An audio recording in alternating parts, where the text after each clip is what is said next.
All right, so just going to jump right into the discussion regarding the first questions, why Americans have difficulty saying those proper names about their body parts. And I think there's just like a negative stigma tied around our bodies and sex in general.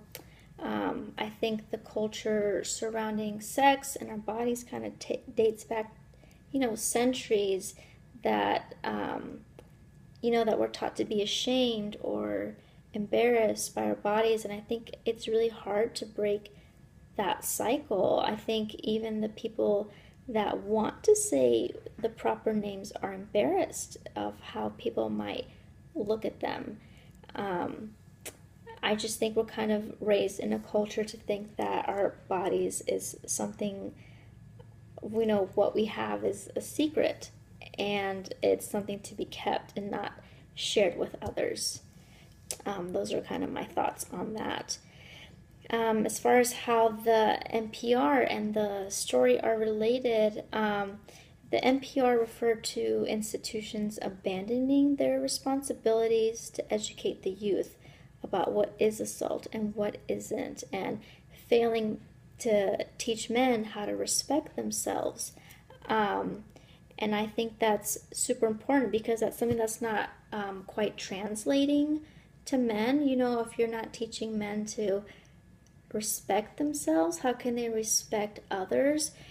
Women, are kind of taught like our bodies are a temple and something to be given to a special someone or, so forth. And I don't think that men kind of are taught that necessarily. So if you're not teaching a man that their body is also something to be cherished and something special and to be valued, how can they possibly learn to respect others? So I think that the two, the article and the NPR, are related in terms of just starting off from learning about your body and how it functions, and it's super normal to have, certain feelings towards something or not. It's just not translating when it comes to sex because it's something to be ashamed of. And I think what society can do to change that is have an honest and open conversation about our bodies.